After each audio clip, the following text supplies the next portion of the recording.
স্নেহের ছাত্রীরা, তোমাদের অনুরোধে আরও একবার ভিডিও করছি।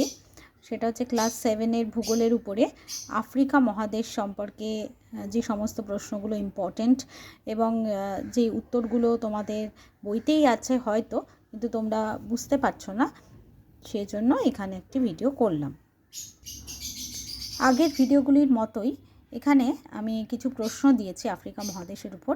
আগে তোমরা ভিডিওটা পজ করে প্রশ্নগুলো লিখে নেবে এবং প্রয়োজনীয় উত্তরগুলো বইতে দাগ দেওয়া আছে সেটাও আমি দেখিয়ে দিচ্ছি, সেভাবে খাতায় লিখে তারপরে প্রিপারেশন নেবে।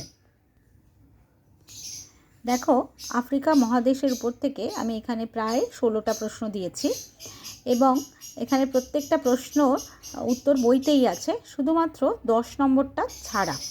তাহলে প্রথমে আগে আমরা প্রশ্নগুলো লিখে নাও, লিখে নেওয়ার পরে আমি এগুলো একটু আলোচনা করে দিচ্ছি। এখানে মোট 16টা প্রশ্ন দেয়া আছে। চলো দেখে নেওয়া যাক উত্তরগুলো বইয়ের কোন জায়গায় আছে। এখানে 1, 2, 3, 4 করে ব্র্যাকেট করে দিয়েছি, তোমরা বইতে দাগ দিয়ে নাও, তারপরে এই প্রশ্ন উত্তরগুলো একসঙ্গে ধরে ধরে লিখে মুখস্থ করো। এই পেজে 6 থেকে 8 পর্যন্ত প্রশ্নের উত্তর রয়েছে। এখানে 9 নম্বরের প্রশ্নের উত্তরটা রয়েছে, কিন্তু 10 নম্বর প্রশ্নের উত্তরটা এখান থেকেই হবে নীলনদ, কিন্তু আরও সহজ করে আমি এটাই বলে দিচ্ছি।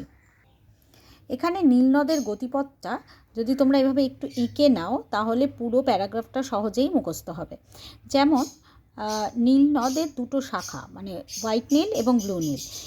এবার হোয়াইট নীলটা উৎপত্তি লাভ করেছে বুরুন্ডি মালভূমির ভিক্টোরিয়া হ্রদ থেকে, আর ব্লু নীল ইথিওপিয়া উচ্চভূমির টানা হ্রদ থেকে উৎপত্তি লাভ করে উত্তর দিকে উত্তর সুদানের রাজধানী খার্তুমের কাছে দুটো মিলিত হয়েছে, মিলিত হয়ে উত্তর দিকে প্রবাহিত হয়েছে।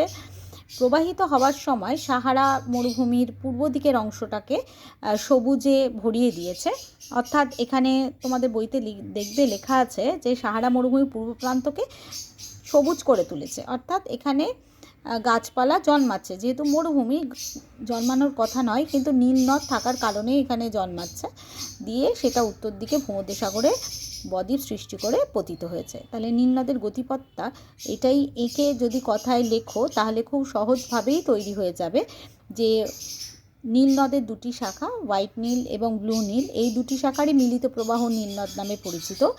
একটি বুরুন্ডি মালভূমি থেকে উৎপত্তি লাভ করেছে, বুরুন্ডি মালভূমির ভিক্টোরিয়া হ্রদ থেকে, অপরটি ইথিওপিয়া উচ্চভূমির টানা হ্রদ থেকে উৎপত্তি লাভ করে উত্তর সুদানের রাজধানী খার্তুমের কাছে নীলনদ নামে পরিচিত হয়েছে এবং সেখান থেকে সাহারার পূর্ব প্রান্ত হয়ে উত্তর দিকে ভূমধ্যসাগরে পতিত হয়েছে।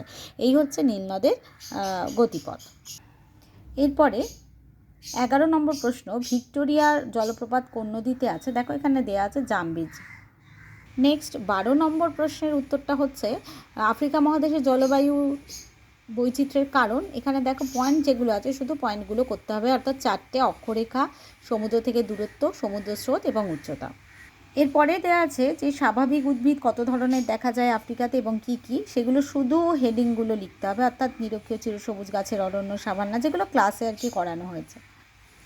শুধু 7 ধরনের আফ্রিকার স্বাভাবিক উদ্ভিদ দেখা যায় এবং তাদের নাম। নেক্সট পরের প্রশ্নে তোমরা দেখতে পাবে যে দেওয়া আছে ভূমধ্যসাগরীয় জলবায়ু অঞ্চলে কী কী গাছ দেখতে পাওয়া যায়। কোয়েশ্চেন নাম্বার 14 এখানে দেওয়া আছে এবং 15 উষ্ণ মরু অঞ্চলের উদ্ভিদের বৈশিষ্ট্য, সেটাও ব্র্যাকেট করে দেওয়া আছে।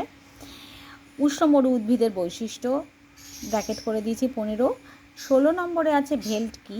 এখানে সমভূমি এলাকার ছোট ছোট ঘাস যেগুলো দেখা গেছে সেগুলোকে বলে ভেল্ট। তোমরা সমভূমি এলাকায় লিখবে না, লিখবে আফ্রিকার সমভূমি এলাকায় যে নাতিশীতোষ্ণ তৃণভূমি দেখা যায় তাকে বলে ভেল্ট।